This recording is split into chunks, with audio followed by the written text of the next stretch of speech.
我隆重介绍一下啊，这是卓源，我的好朋友尤小柔、然然，我姐姐马嘉丽。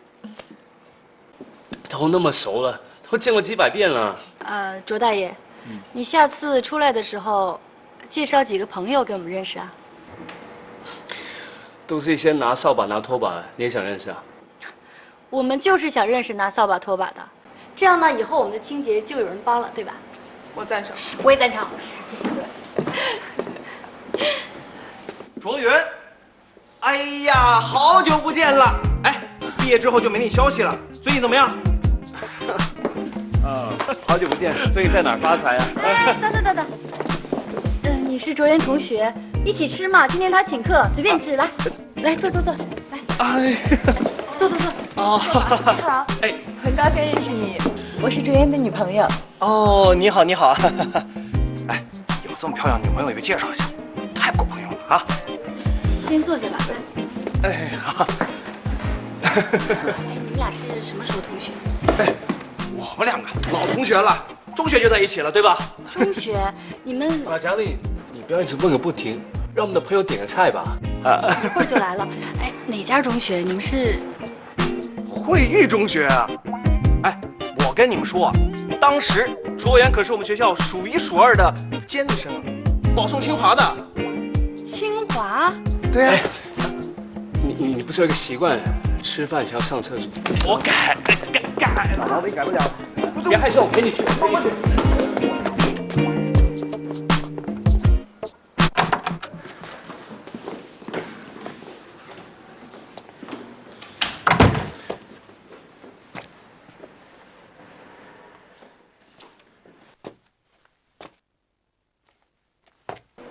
我说什么来着？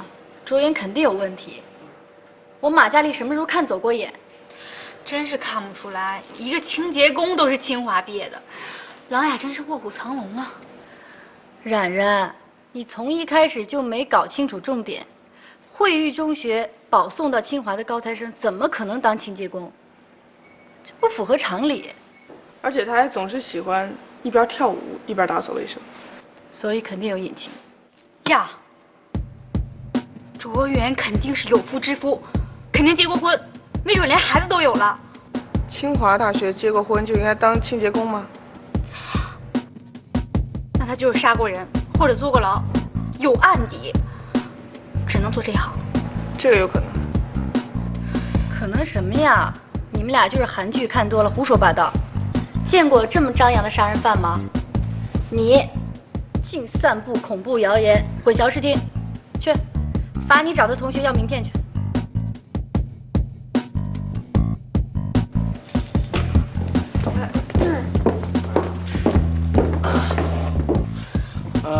我朋友有急事先走了，让我跟你们说不好意思。这么快就走了？菜还没上呢。女朋友 call 他。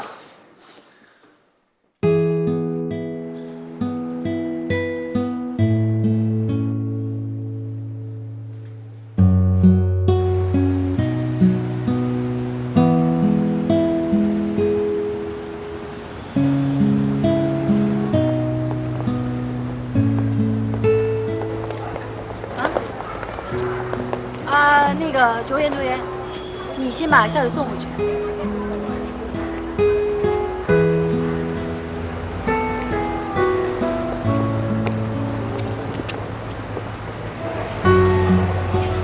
怎么样？还不错。哎，你们先走一步吧。哎，身边的朋友都跟男人跑了，这日子怎么过呀？还有我呢，走吧。走吧。哎，等等我。今天晚上的事，请你保密，不要跟任何人提起。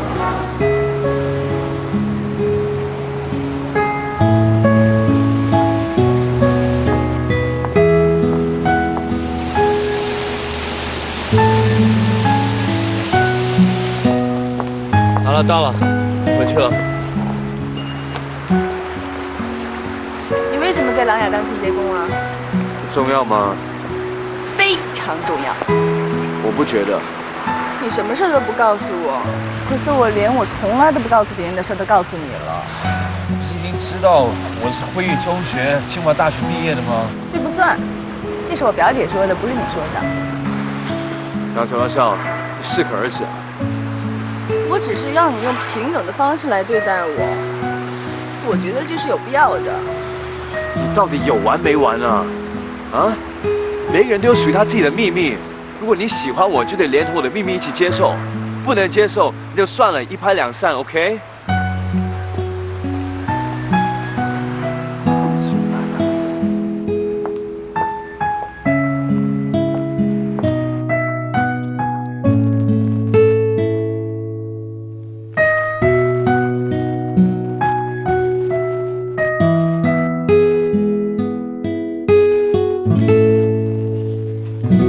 好了，写好了。先给我看你的。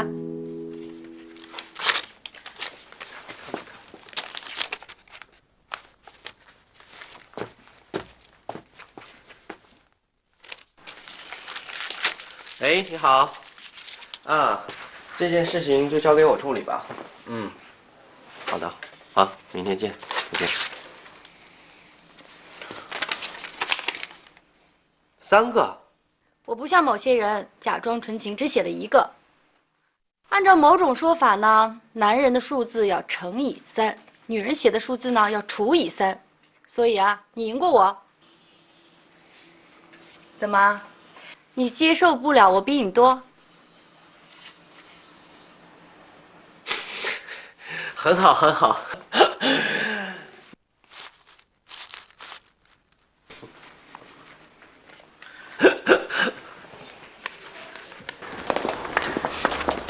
弟弟，把这份文件给我打印3份。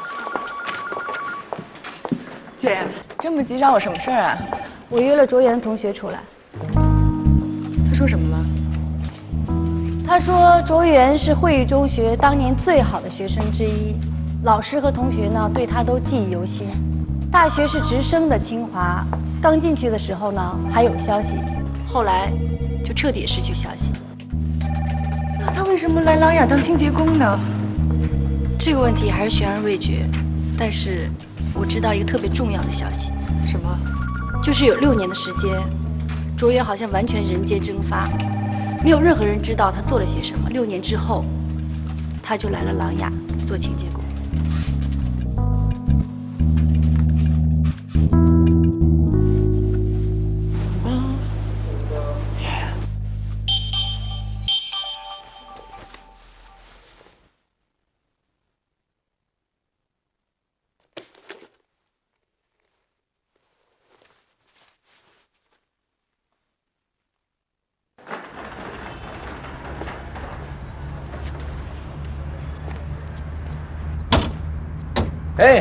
卓大爷你来啦！哇，又是一团乱。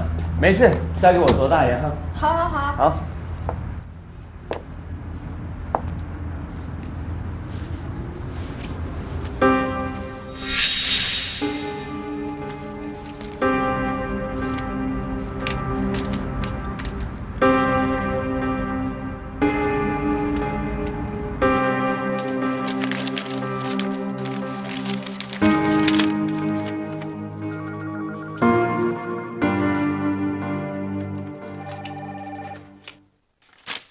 青阳周年公关策划案。我现在正在做青阳的员工活动，为了做得更好，我想看一看其他客户同类型活动的资料。好，你去吧，但记住，资料不能拷贝，也不能带出。我知道，那我先走了。哎，等等，我还有一些事情想和你核实一下。什么事儿？我接到了一个投诉，说你用公款去接待一个私人朋友。我想培养和下属的情感，交流工作信息，鼓励他们努力工作，是我职责范围内的事儿。那你下属范围内也包括清洁工吗？那次不是我请的，我记得那天是20号晚上7点左右。如果您有任何疑义的话，我可以去财务那儿打印报表给您过目。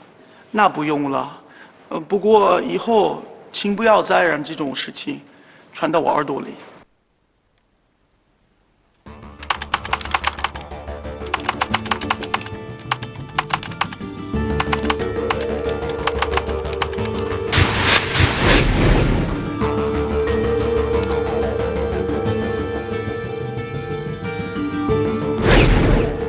1975年生于美国新泽西州，1981年随父母移居纽约，1987年进入纽约伊顿公学就读，1994年进入哈佛肯尼迪学院，1999年进入琅琊公司公关总部，2001年被琅琊总公司派至琅琊日本公司。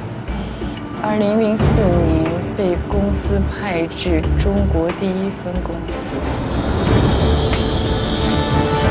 这个文件号记录的是弗兰克身世。原来连那个老外也卷进来了。我不知道，我看的时候也觉得很困惑。弗兰克的履历表上有很多没有记录的地方，比如他进入琅琊的前2年就什么都没记。他。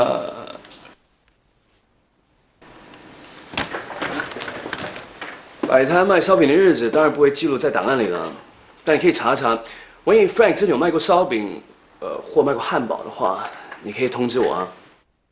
我不这么认为，他连每年去哪儿度假都有记录在案，怎么可能2年的时间都是空白的？我觉得很蹊跷，你觉得呢？我觉得关键在于。上帝之手让你看 Frank 的资料是出于什么目的？那文件里又有什么呢？也没有什么特别的，就是 Frank 从12岁开始的大事年表，还有一些照片。或许上帝之手就是想让你看到这个呢。知道 Frank 背景跟我有什么关系啊？我最开始收到邮件的时候，就像小孩发现藏宝图一样，特别兴奋。可是。当我看了 Frank 的资料，我就有一种莫名其妙的感觉，好像一个深渊在我眼前渐渐地清晰起来了。Frank， 那你有没有想过，上帝之手就是想透过 Frank 的身世来告诉你是什么？你有没有想过，或许 Frank 的身世隐藏着你的秘密？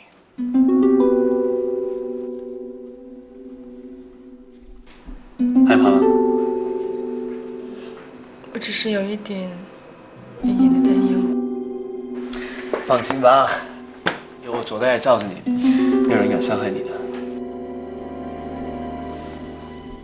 卓远，对不起。无缘无故干嘛跟我道歉呢？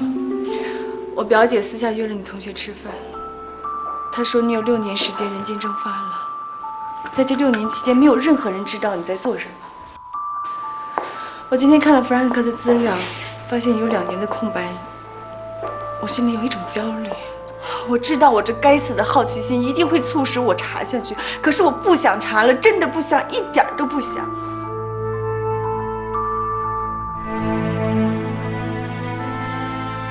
我喜欢你，可我永远都不知道你在想什么，你要干什么。上次在餐厅遇到你同学之前，我只知道你叫卓源，知道你在琅琊做清洁工，其他的一无所知。我不是一个多疑的人，我不要求你告诉我你内心深处的秘密，但我觉得我有权利知道我应该知道的事儿。我又乱七八糟说了一堆，我也不知道我都说了什么。对不起，耽误你休息了。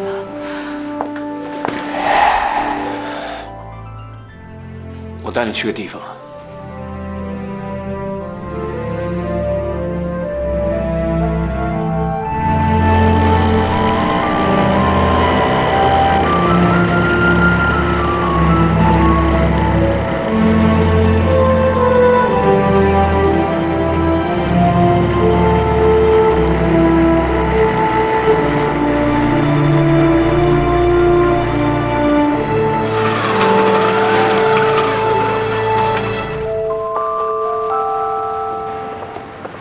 我不需要通过购物来缓解我的焦虑。是谁说让你来购物了？那你带我来这儿干嘛？那你来不来？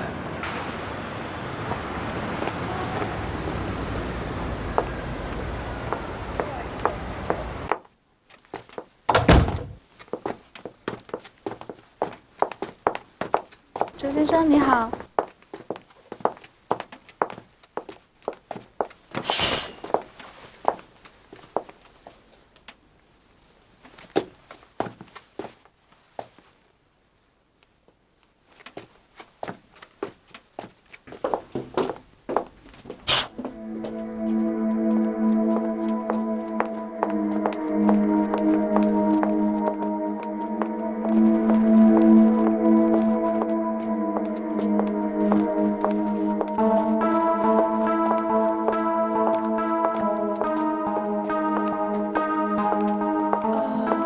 王主编，终于来找我了。最近你的清洁工生活如何？你看我现在这样，就应该知道我过得如何吧？恋爱了。我所有见不得人的秘密，都跟他有关系。有什么问题，就问他吧。是不是想问我卓然的过去？6年前你多少岁？18岁。你还记不记得当时有段时间全球奢侈品展要来中国，闹得沸沸扬扬的事？有点印象。我记得我姐姐当时特别想去，还打听门票的事儿呢。那次活动没有办成，由于主办方最终觉得内地的奢侈品市场还不够成熟，将地点移去了香港。所有前期投入的巨额宣传费都血本无归，承包活动的公司还欠下了巨额债务，公司的合伙人跳楼自杀。我们杂志社是这个活动唯一的媒体合作方，也受到了牵连，发行量一度跌入谷底。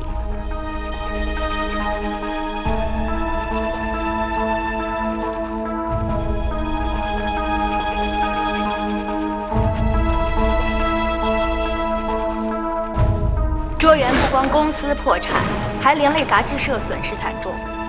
这种国际奢侈品展费力不赚钱的活动，对于一个新的公关公司来说是极大的诱惑。这种活动虽然不赚钱，但是可以收获公关界的盛名。卓源正是看中了这一点，冒险接下了这个单子，最后全盘皆输，还丧失了一条人命。我没有追究他的财务责任，但是我也不允许他退出公关界。因为我迟早要从他身上把我当年失去的东西拿回来，这就是卓源的故事。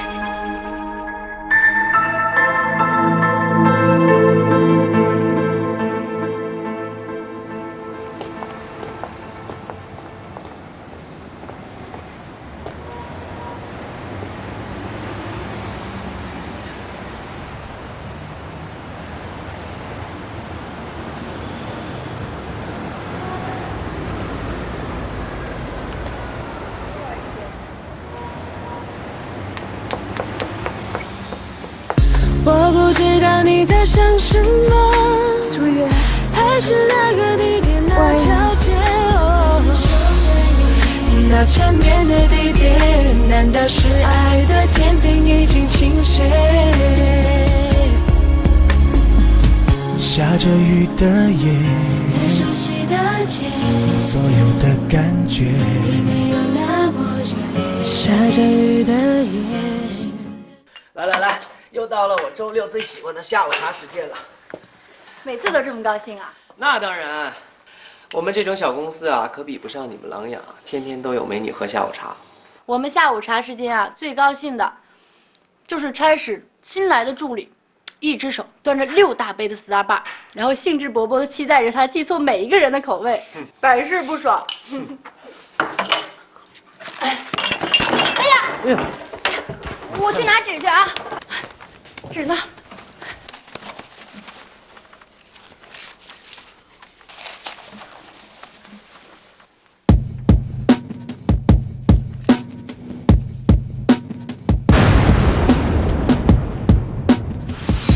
先给我看你的。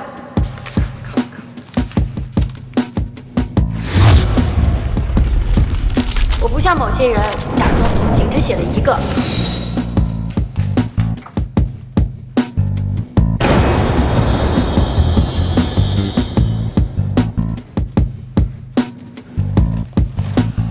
我可以解释啊。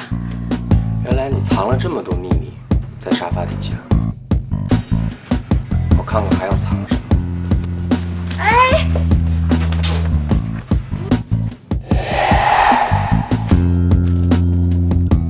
这都是以前的戏，没什么可看的。这有什么秘密？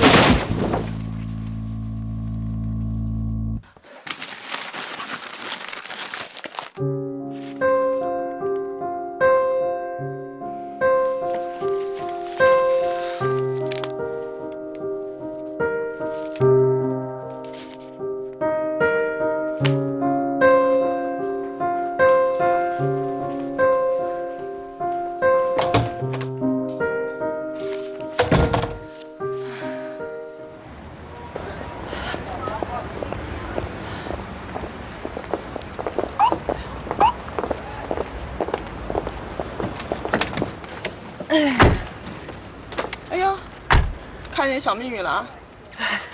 忙了一天，人都忙晕了，拉链一直开着都不知道。哎，对了，前两天我记得我看见卓源拿着这个有徽标的信放在手拉布里头，没想到那小子还挺会卡公司之由，行浪漫之事的嘛。怎么样，情书够肉麻吧？你是亲眼看见卓源把那封信放进去的吗？对啊，怎么了？是卓源自己放进去的。当然了，我亲眼看见的。这不可能，这也太可怕了。笑笑怎么了？是不是那臭小子又欺负你了？你告诉姐怎么了？难道不是情书，是恐吓信？哎，笑笑，笑笑，笑笑，吕笑笑，你给我站住！我数3步数，你再不站住，我懒得追你了啊！1、2、2.5，笑笑。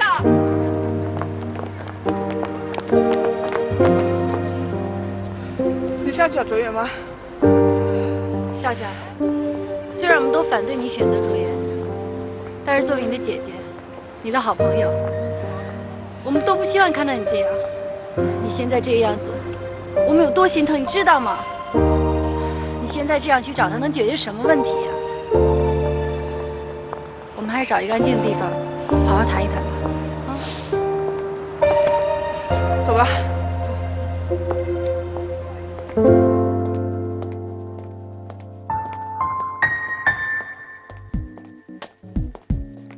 难道我走进了真人版的《楚门的世界》？从卓源第一次推着车把你挤进电梯那一刻起，他就给你下了无数的连环套。可我不相信我最信任的人会骗我。笑笑，我告诉你，卓源就是一条狡猾的鱼，这次事件就是饵，我们要用好这个饵，把它从深水里钓出来，剥掉它虚伪的鳞片，称一称它斤两。不过我还是不相信一个清洁工能有这么大的本事吗？卓源抵赖的第一个借口，可尤小柔说的也有道理。你别再给他找理由了，你我都知道他不是一个普通的清洁工，你要想跟他摊牌，得有技巧。250，过来。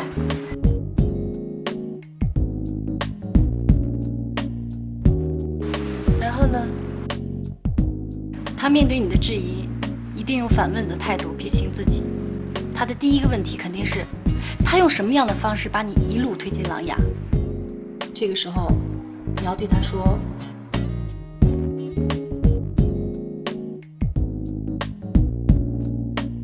他第二个问题一定是，他凭什么帮你啊？”你就说：“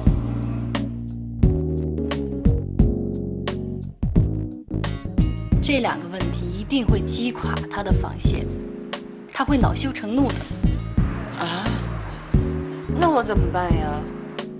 你绝对不能心软，这个时候要抛出有力的证据，乘胜追击，大雨就要钓上来。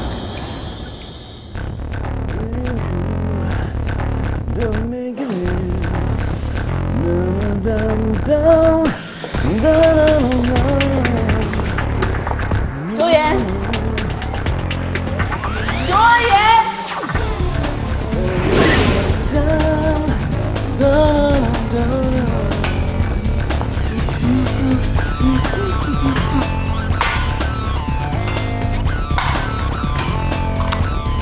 干嘛？你就是上帝之手吧？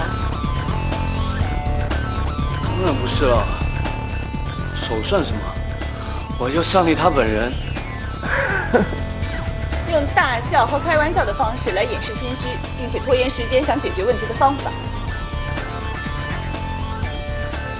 这个话不是吕笑笑说的，是马嘉丽说的。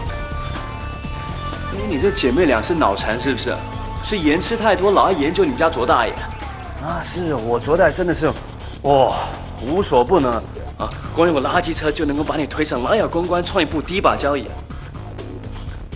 小兔子写论文，题目是《论兔子如何干掉狼和狐狸》。狼和狐狸不信，就跟随小兔子入洞察看，果然被干掉了。因为兔子的导师是狮子，你是谁不重要，重要的是站在你背后的人。小王主编这样的人，在时尚界可谓呼风唤雨的吧？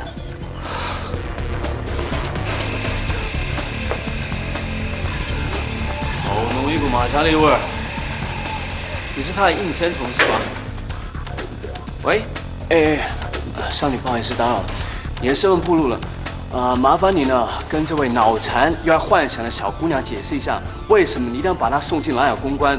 难道是因为？肯定不是因为爱上我了，不是为名就是为利。你是马嘉丽附身啊？啊，没事来这跟我唧唧歪歪干嘛呢？把证据拿出来啊！我怕我拿出来，你会没办法跟我解释。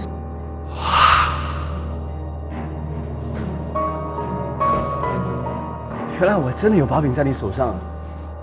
拿出来分享一下嘛。你知道的，我这个人就是好奇心重，我喜欢把一切的事情都问得水落石出。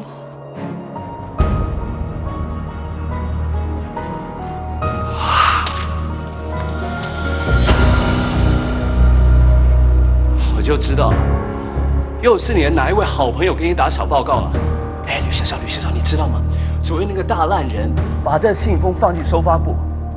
吕小小，为什么你总是要怀疑来怀疑去的呢？你老是拿一个放大镜跟在我屁股后面，你不嫌累吗？我好奇，但我没错。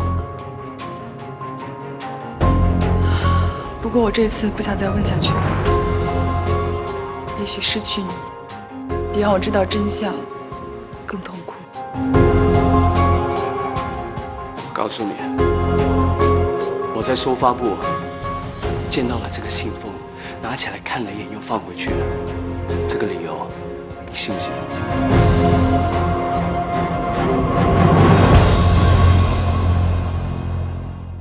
哎，我不信。我信。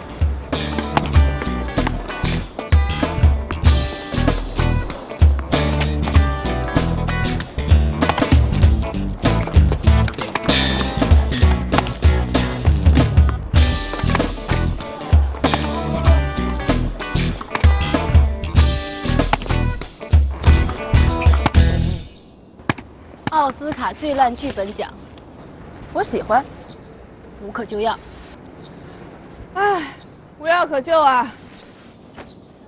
我决定相信他，你们也得相信他。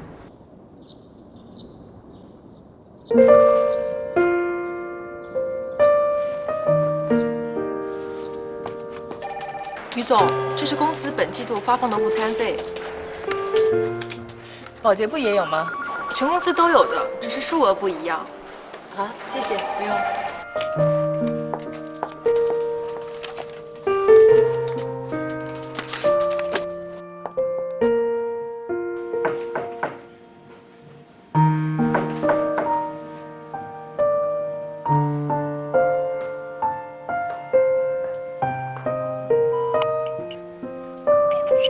拨的号码不能为您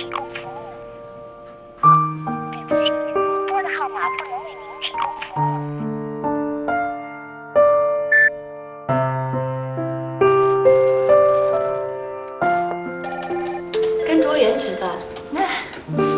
No， 就一个字，我只说一次。姐，你最火眼金睛了，你不是怕我犯傻吗？咱们就当做这是大伙儿对他的一次考验。啊 ？No。病句，你说过 no 只说一次。该聪明的时候吧，你像一台老旧漏风的286；不该聪明的时候呢，你又像装了8盒内存条。好，这一次马嘉里我亲自出马，我要在饭桌上让他原形毕露。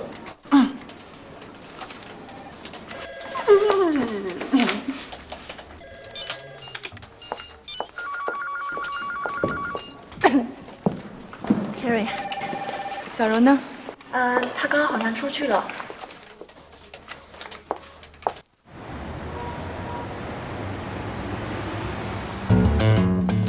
杜总，我觉得这项计划还有欠妥之处。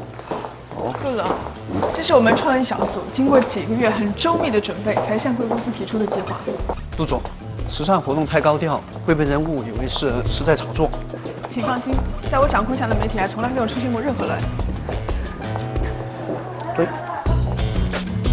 各位媒体朋友 ，Leslie 品牌一直致力于对女性的关怀，所以这一次琅琊公关也专门为他们量身定做了一套慈善计划。这位是 Leslie 品牌的杜总。大家好，我们决定成立一个慈善活动基金会，筛选一批患乳腺癌的妇女进行资助，让她们重拾对美丽的信心。吃里扒外，严重影响公司形象。你说什么？对客户负责是我们客户部的职责。公司规定，顾户不干涉内政。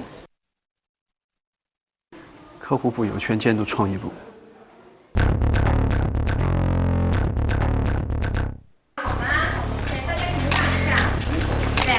请让一下。等一会儿我会跟大家把这个活动的意义跟大家说一下。来，大家请让一下。雷士利成立了乳腺癌基金会，我们院被选做了制作单位。这是雷士利的负责人杜总。好，大家好。这次活动啊是一个全球性的计划，全世界人民都会在我们的号召下来关心女性的身体健康。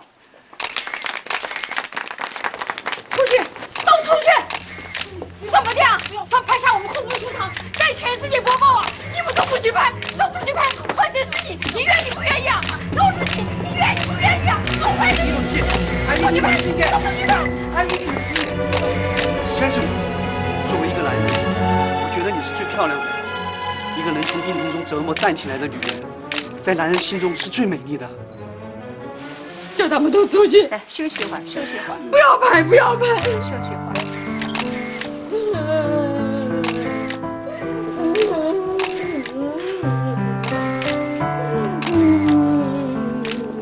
今天辛苦了，刚才病房那段还是别播了。表姐，你放心，我们什么时候给你出个幺蛾子？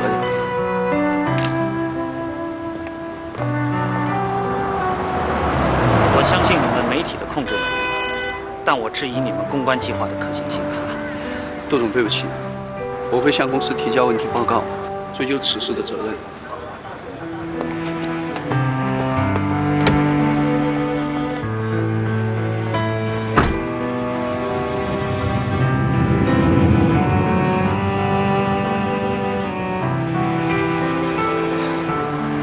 我知道你是名校出身，从业经验丰富，但是你根本不懂得用平等姿态去看人。你就是个被父亲保护着进入琅琊的富二代，有什么资格说我？哎，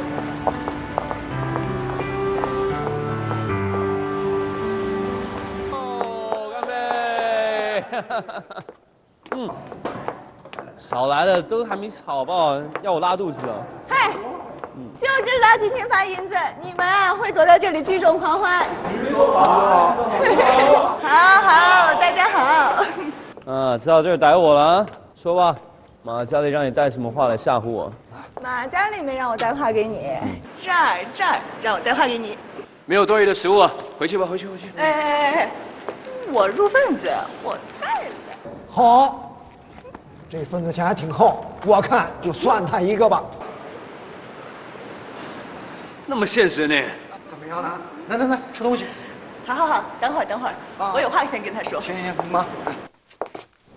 那教训你们。OK， 好啊，说找我干嘛？明天晚上一起吃饭啊！我约了马嘉丽和尤小柔。鸿门宴，马嘉丽早就想对我开膛破肚，把我内脏挖出来翻一遍了。如果真要这样啊，我第一个报名加入，把你的心拿出来摁在手里，永远不松开。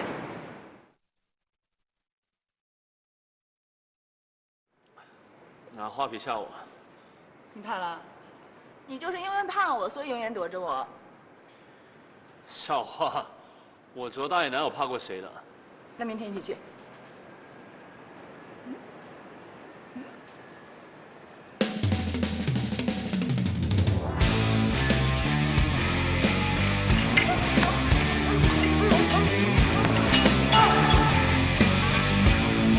我可以解释。不需要解释，你之前就没有做好准备，所以现在不用解释。既然你这么洒脱，那我就不说了。看，每次我们俩见面，不是在化妆舞会，就是击剑馆，永远戴着面具教人。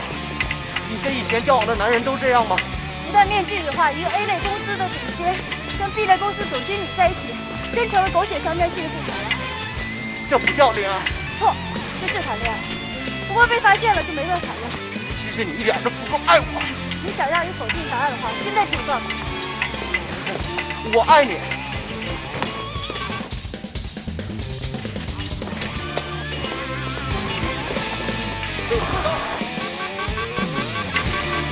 帮我做一件事儿。什么？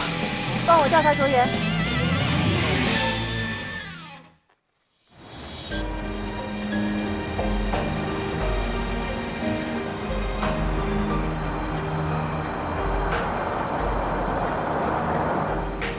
走过熙熙攘攘的街，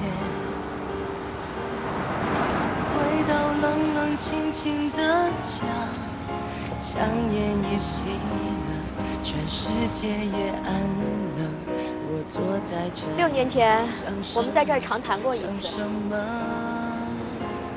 今天你约我到这儿来，一定是有什么重大决定吧？没错，我今天来就是要告诉你，我不愿意再干下去了。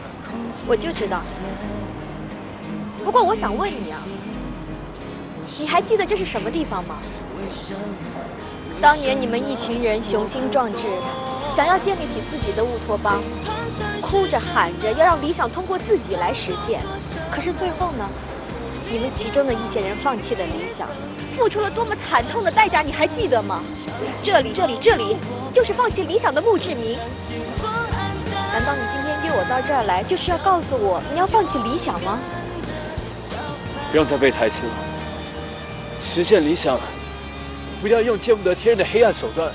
这个问题我们之前就讨论过了。琅琊04年前后使用的手段就很磊落吗？是对他不公平。谁？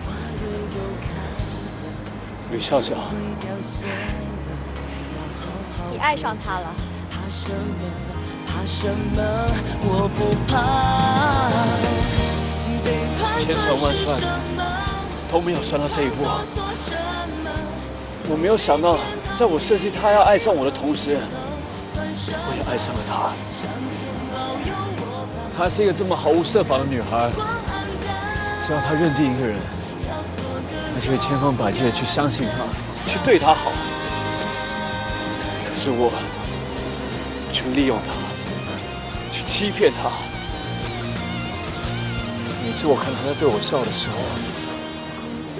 我就觉得有个刀子在割我的心。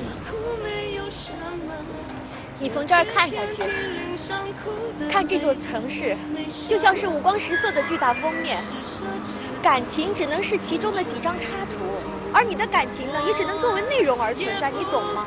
难道我还要继续利用他的感情去伤害他吗？可是你和他的感情为我们的理想带来情报啊！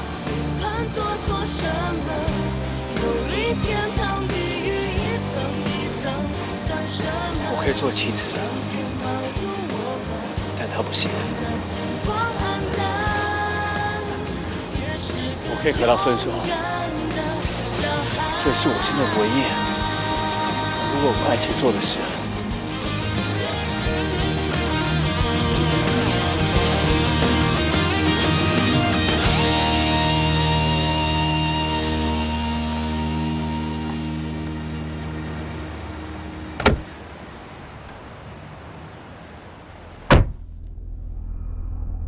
我帮你看着呢，没有人跟过来。你可往主编进去之后，连只苍蝇都没有飞进来。谢了，兄弟。哎，我说你也赶紧的，什么时候王者归来啊？我在琅琊挺好的。你在琅琊骗得了所有人，可是骗不了你自己的感情。真想拧掉你这张嘴啊！为什么你难受的时候偏偏要笑呢？我决定了，我要和吕潇潇分手。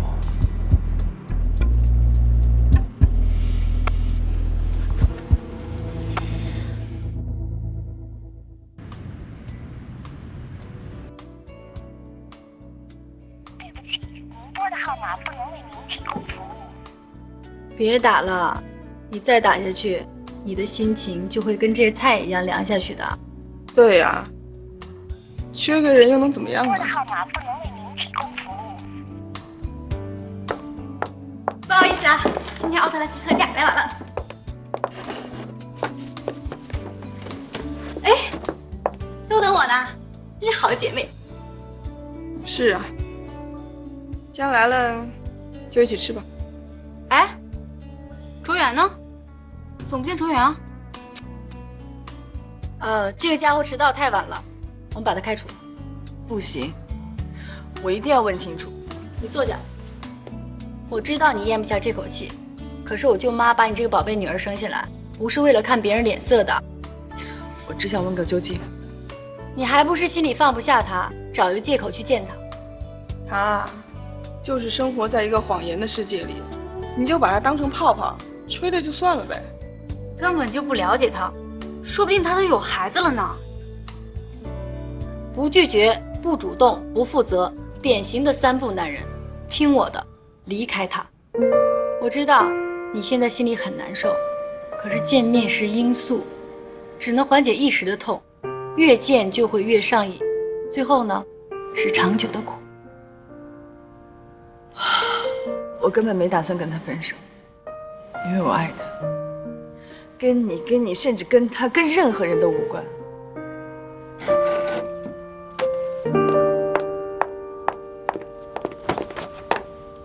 哎呦，这女人真没有礼貌。他可能心情不太好。来，这瓶酒。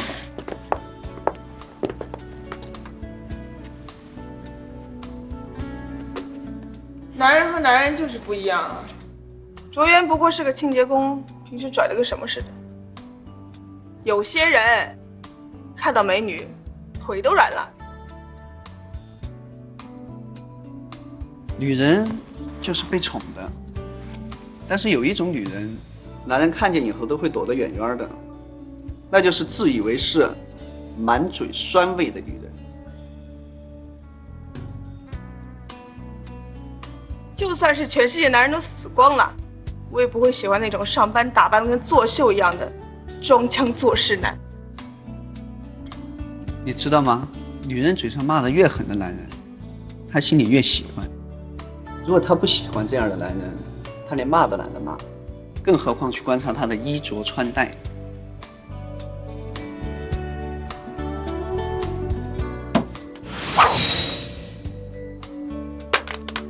骂你还荣幸了是吗？荣幸自治。好了好了好了，你们俩别当着我们的面公开调情好吧？服务员。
不知道你在想什么，还是那个地点那条街哦，那缠绵的地点。来这干嘛？你不是答应昨天晚上陪我一起吃饭的吗？你忘了？没忘。那你是故意的？是。怎么样？发生什么了？我就这样一个人，我要有我自己的私人空间，我就是不需要跟你那些朋友们见面。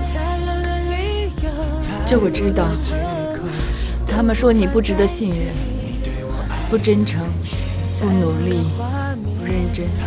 才看出来吗？你知道的，他们就是嘴巴不饶人。他们说的是实话。他们是为我好，怕我受伤。你别生气呀。应该是你生气吧？我不生气的。每个人都希望能够有自己的私人空间，也就是自由。我们相爱就意味着这种自由会被牺牲掉一些。我爱你，我可以牺牲掉我的自由，把我最宝贵的私人空间与你一起分享。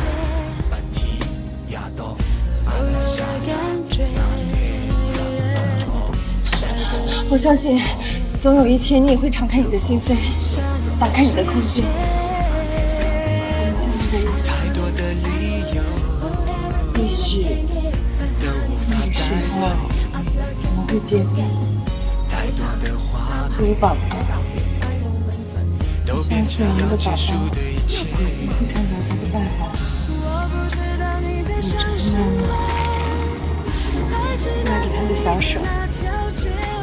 一起出席在聚会上，餐厅，出现在大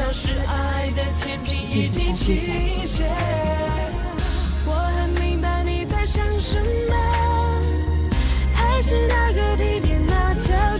相遇的地点，结束的一切，很明白，爱并不是你要的一切。所有混乱的感觉，无可救药的一切，太多一切，太多情节，太多伤痛的理由，让我无法拒绝。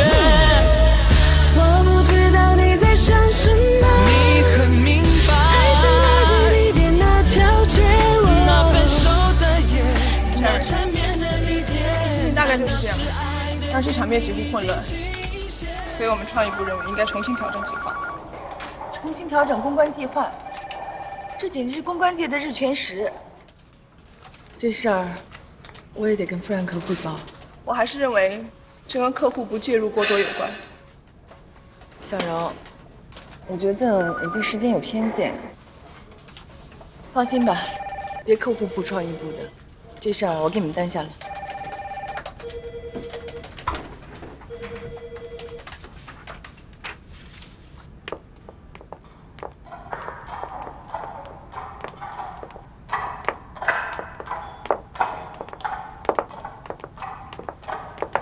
弗兰克刚刚离开，如果查尔有急事，可以在这里等。谢谢。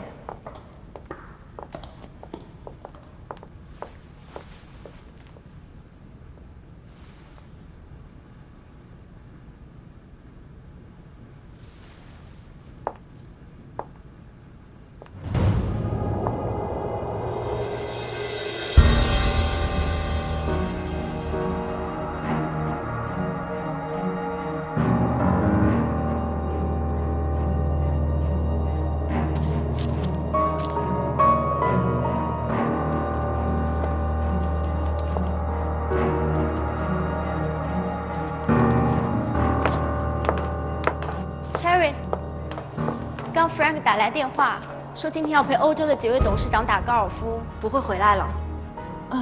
好。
婚了，还有2个孩子。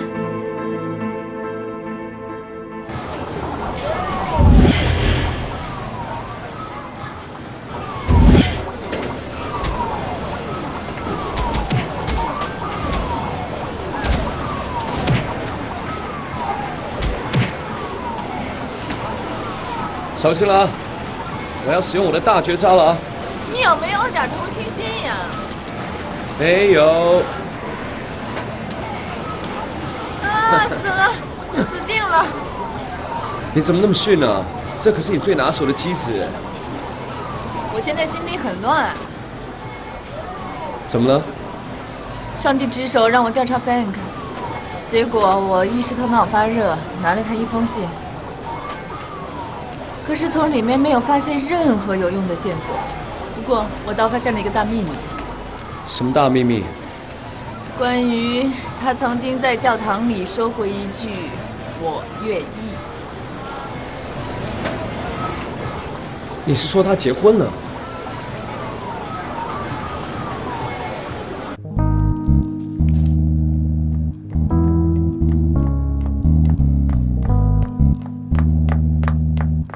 ？Morning, boss. Morning, CC。我有一封信来自欧洲，应该到了。是的 ，Frank。昨天下午我把它连同其他文件放在了您的办公桌上。我知道那些文件，但是我没有发现那封信。但是我的确亲手把它放在了你的办公桌上。那好，那麻烦你帮我拿昨天下午的回客单。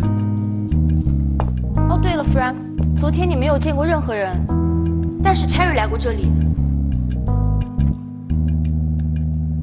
好，那麻烦你帮我约一下 Cherry， 我想在 B 球馆跟他见面。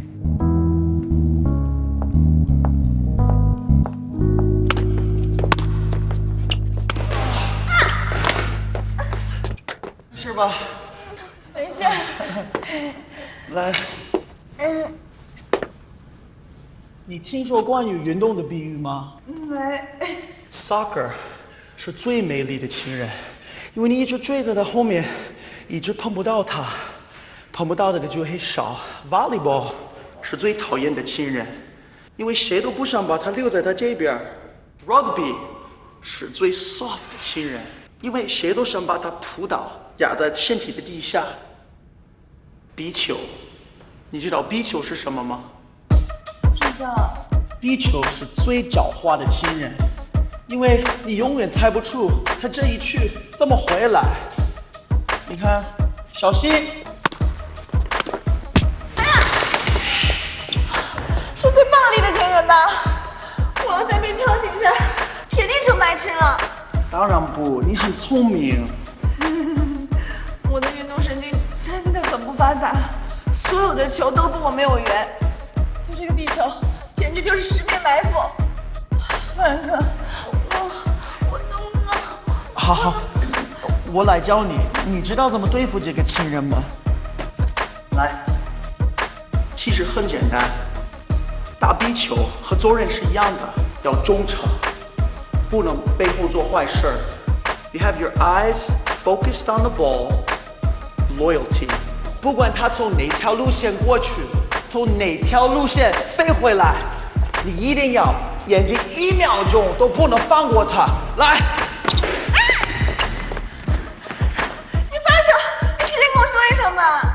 你看，被人在背后摆一道是多么痛苦的事情。你要是忠诚于这个球，一直盯着他的路线，你一定能打得到他。如果你对于忠诚和背叛有什么感悟，你随时都可以来找我。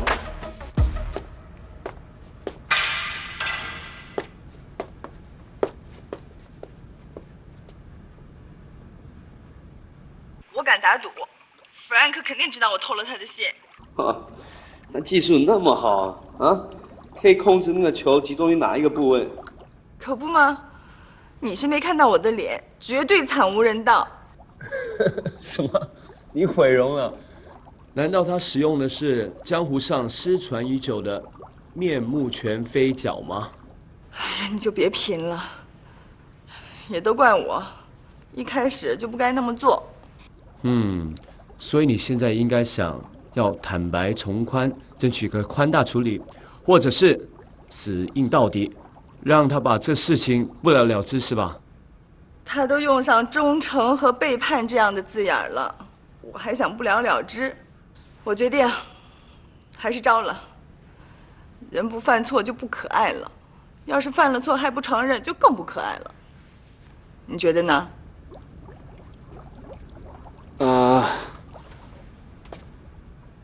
只要你心里舒服就可以了。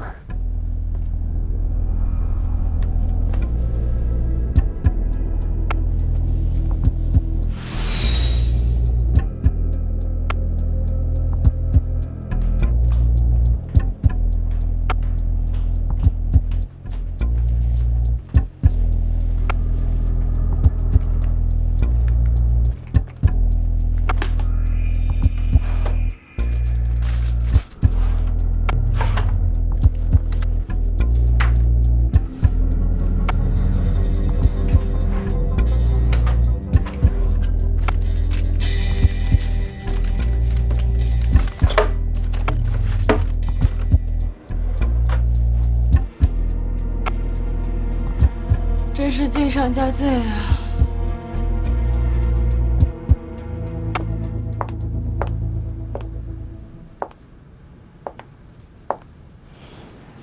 就说信是我拿的，就说信找不到了，就说虽然我什么都知道了，但是我谁都不会说的。夏夏加油，加油！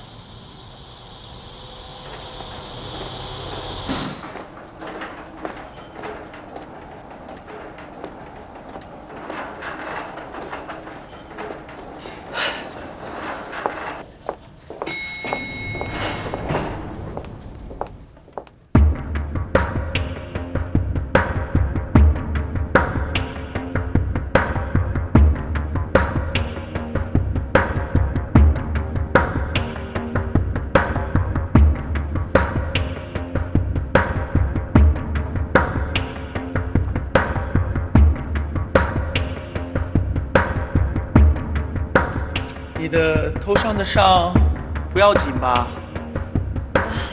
要是你还想休息几天，就算是病假，工资我们会正式给你发的。没事没事，我身体结实得很，再大几天也没关系。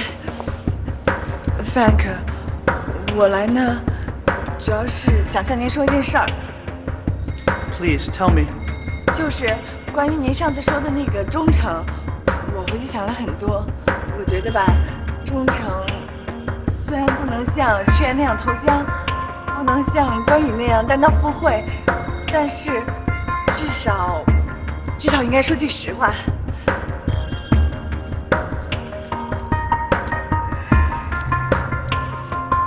这是我的一个 personal mail， 你说的实话不会跟这个有关系吧？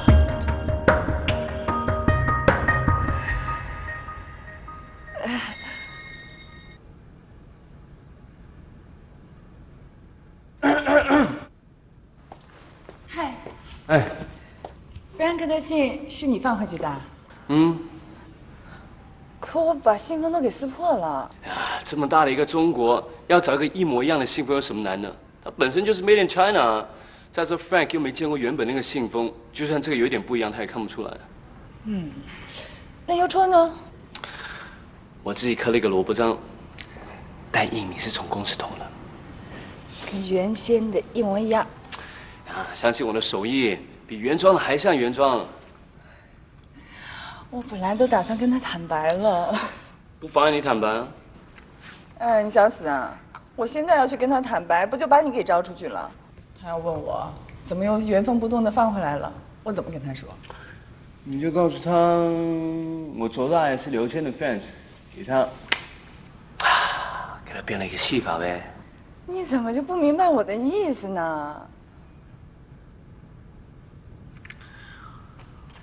我天生比较迟钝，不懂得观察吕总监的脸色。不好意思啊，这么久以来一直让你包容我，要不以后你就别惯我了。你没事吧？想吵架呀？还是被你看出来了。你看，其实我们的沟通没有想象中那么糟糕嘛。卓源，你适可而止啊。怎么，拒绝和我沟通了？是不是你这句话也能理解为想跟我一刀两断了？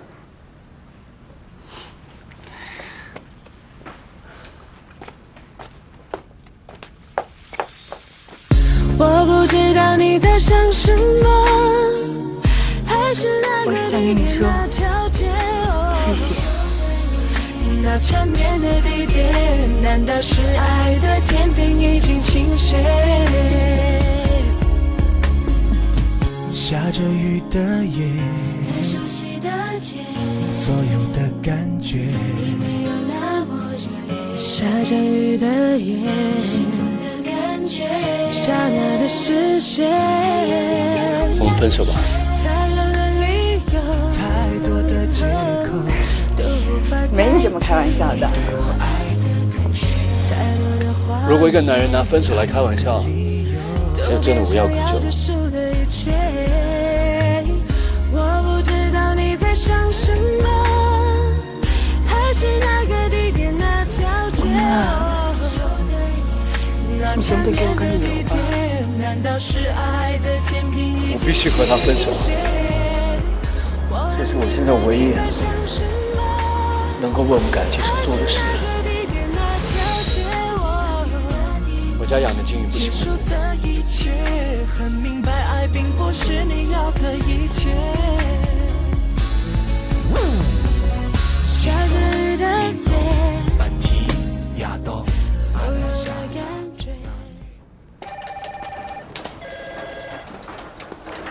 谢谢。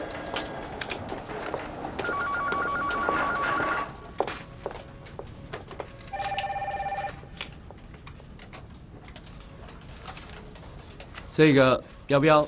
不要，谢谢。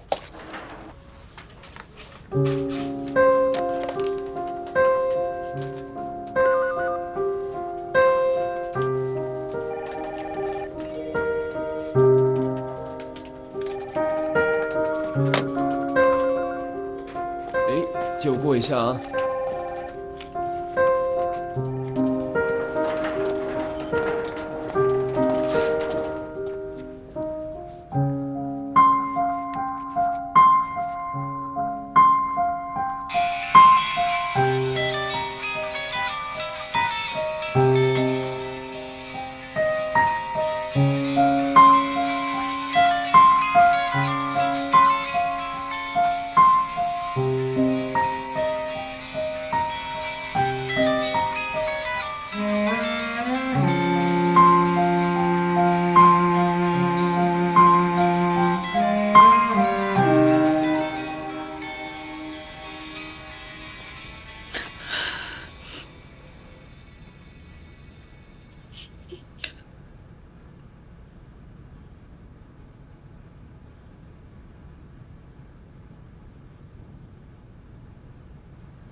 你觉得随便一个理由就可以让我乖乖离开吗？你别忘了，一直以来我都是好奇心旺盛的吕笑笑。现在是卓大爷的工作时间，不接受任何的提问。今天你要不给我个理由，就别想工作。你想我说什么？我知道你跟我分手一定有不得已的原因，我没有逼你跟我和好，但你要告诉我，是不是有我不知道、看不见的障碍挡在了我们面前？你又觉得自己是个悬疑剧的女主角啊？我说你怎么自我感觉这么良好呢？很简单，就4个字：没有理由。爱情就跟分手一样，今天我卓大爷高兴就爱，不高兴就分，就这么简单 ，OK？ 以前我跟你说过的所有话，从现在开始都过期作废，你可以考虑，要不要在琅琊继续待下去？到现在我都记得，到琅琊的第一天你跟我说的那些话。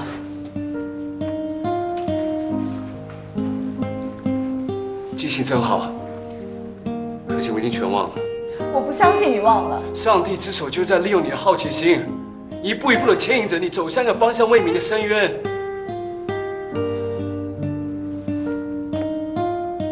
你可以放弃这个游戏吗？你真的要我这么做吗？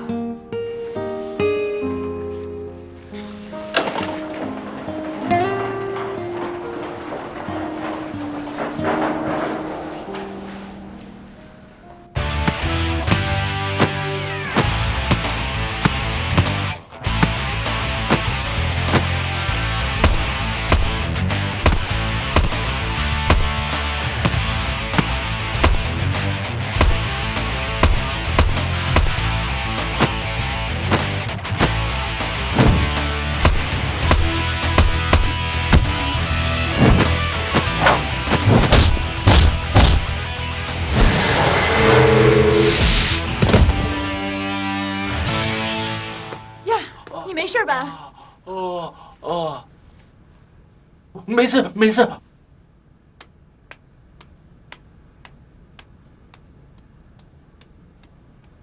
刚才真不好意思。没事儿。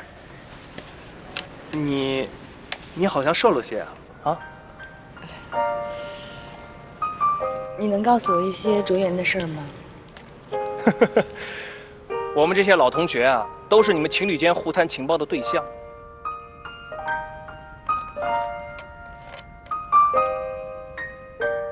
卓妍为什么到琅琊当清洁工呀？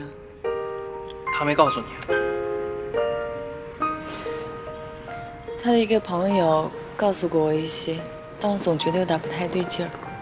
可能他不想让你掺和到这些事儿当中来吧。可我是他的女朋友，我爱他，我想要跟他共同进退。可是他不这么想，他不想破坏你的生活。那他到底在做什么？卓妍他以前开过一个公关公司，你知道吗？因为一次活动的失败导致破产了。那不过是个表面现象。其实吧，卓妍一直是一个优秀的公关人才。当年琅琊区域总监一直想挖卓妍过来帮他工作，可是卓妍没有答应，因为卓妍他想创立自己的公关公司。卓妍成立公司之后，业绩突出，还成功的抢了琅琊的一个重要客户。琅琊的区域总经理咽不下这口气，于是呢和王主编串通，放出了奢侈品巡展的风声，引卓妍上钩。事成之后，王主编和卓妍签订了在琅琊当清洁工的这个协议，来偿还他的债务。你想想看，一个强大的公关公司和一个最有影响力的杂志社，他们互相勾结，那卓妍还不被他们死死踩在脚下？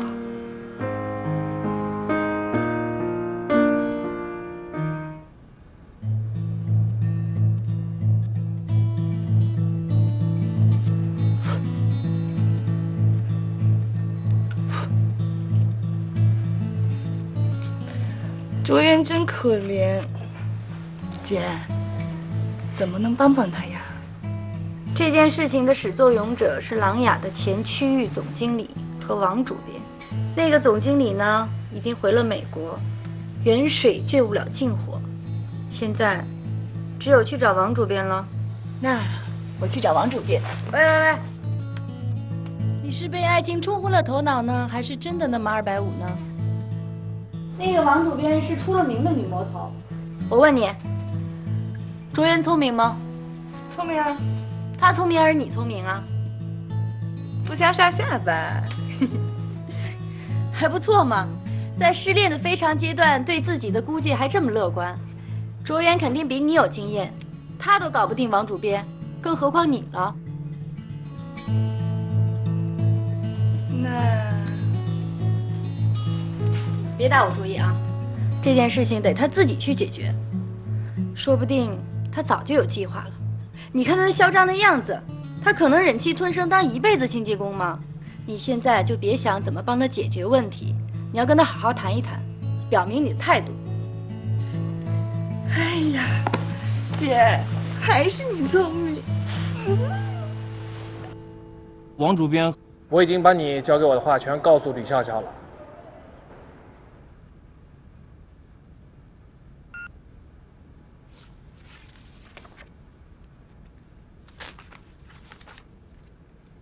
奈斯利推出的产品贯彻了他们一贯的品牌理念，把美丽带给女性。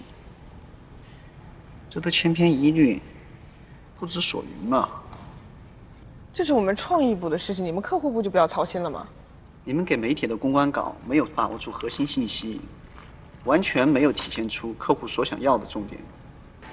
我相信，我们最起码比一个客户经理懂得如何遣词造句，如何运用语言的魔法，如何和媒体打交道。还有啊，你们的公关稿用粉红色搭配黑色的底色，这样的颜色搭配太冲，违背了品牌一贯的优雅作风。我在琅琊工作5年，每个月买7本时尚杂志，你还跟我说什么品味、什么优雅，我能不知道吗？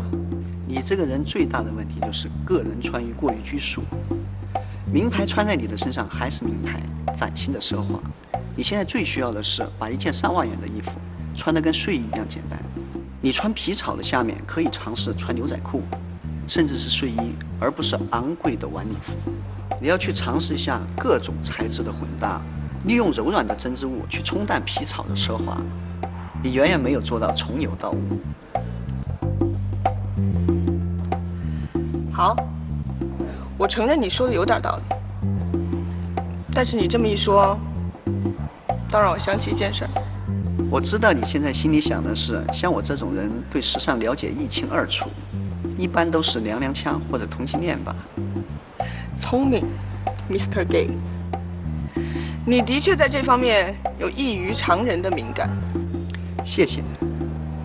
我来琅琊快10年了，绝对是个时尚圈的人，这点成熟力还是有的。你来琅琊10年了？我念大学的时候就在琅琊打工，加上那些时间，已经10年了。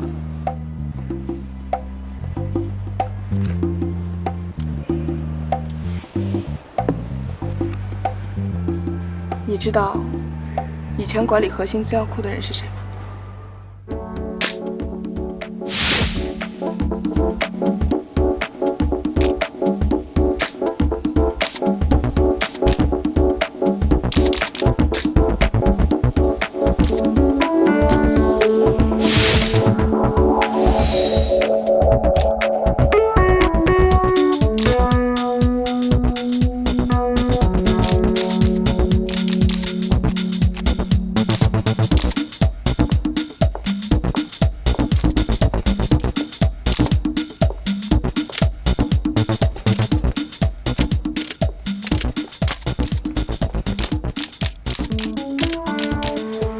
不好意思啊，先过去一下。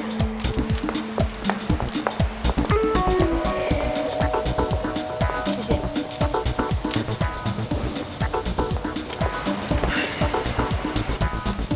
你今天这身衣服呢，充分的暴露你内心的虚荣。我今天这身衣服暴露的是我的气质。哼，瞧你得意的样子，简直是溢于言表啊！没什么好掩饰的，我马嘉祺就是有这个得意的资本。马嘉祺也有不能明摆出来的资本。哎，我这样看着永神说话要维持多长时间啊？晃得我眼睛都花了。是模特们白花花的大腿晃得你眼睛花了吧？哎，我纠正你一点啊，你还算不上我的得意。现在还没有到最后关头，下定论言之过早。嗨，今天好漂亮啊！谢谢，你也是的。哎，我还有事，我先走了。好，去忙去忙。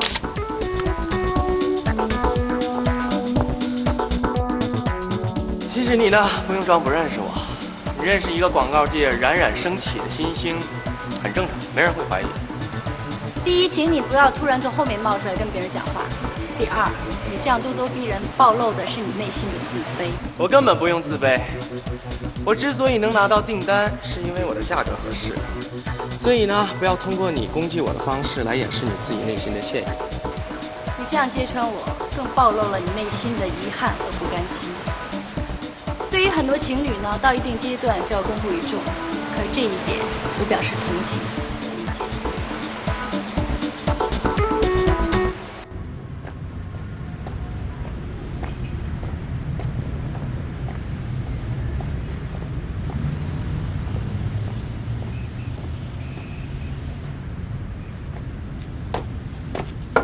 下车，不许坐我老婆身上。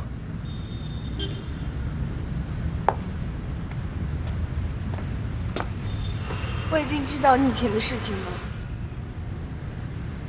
我知道你是被王主编他们陷害的，所以被迫留在这儿当清洁工。我知道你一定不甘心，也一定会想办法重振旗鼓。不管你做什么样的决定，我都会这样站在你身边，支持你的。小姐，你以为你在出演真情节目吗？麻烦你，把你这份同情心留给别人，我不需要。我不知道你这些故事从哪里听来的，不过我们已经分手，你就留着这份闲心吧。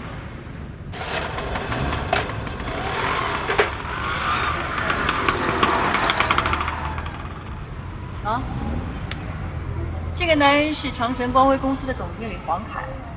这家公司呢是专门承办活动的公关公司，从来没有跟我们琅琊合作过，这次是第一次。他跟马嘉琍是什么关系啊？具体什么关系还不太清楚，但是这次这个公司承办的是典雅的新闻发布会，而这个品牌呢是由马嘉琍跟进的。我想很有可能马嘉琍是收了黄凯什么好处，然后才把承办权给他的。那你觉得他们两个看上去关系如何？不太清楚。但是明显在回避什么，好像装作不认识。中期考评就要开始了，这次我们可有好戏看。你就等着看吕笑笑怎样考评他亲爱的表姐马嘉琍吧。最高分只有一个，如果他把最高分给了马嘉琍，那其他的总监都会闹翻天。马嘉琍这次可真是棋差一招，她根本不应该公开和吕笑笑的表姐妹关系。虽然她今天逞了一时之快。这恶果子他还是要自己吞下去的，那是肯定的。Cherry， 我想清楚了，我决定以后好好配合您的工作。我向你保证，之前发生那些失误，以后绝对不会再在你面前发生了。来琅琊这么久，你第一次像一个正常下属这样给我表明态度，你想说什么呢？那个时候朱烈刚离开，我心里有些意气用事。希望您别放在心上。有话你就直说吧，你这样反而让我有点不太习惯。Cherry， 中期考评就要到了，我希望……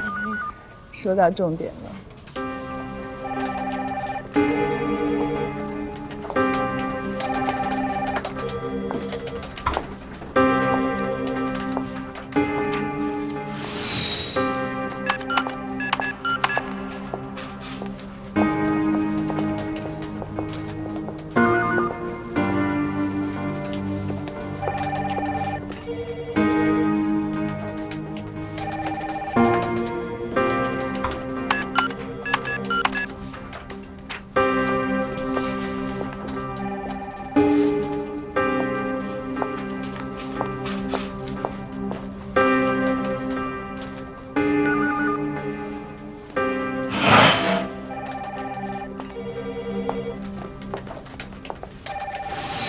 那我先出去了。好。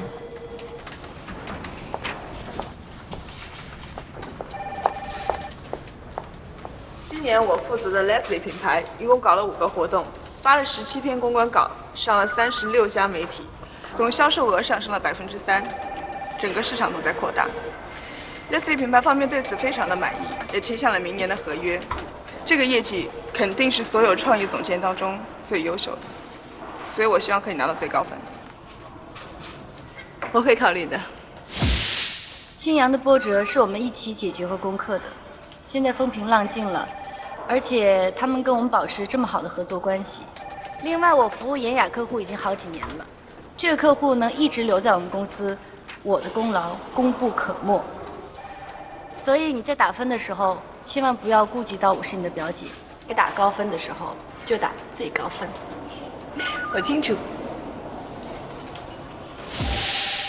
Cherry， 我要跟你强调的是，青阳的小样绝对不是从我这里流出去传到姚总手上的。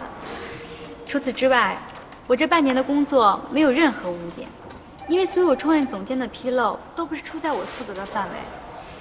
我的职责很大一部分就是事无巨细的为他们服务，没有功劳也有苦劳。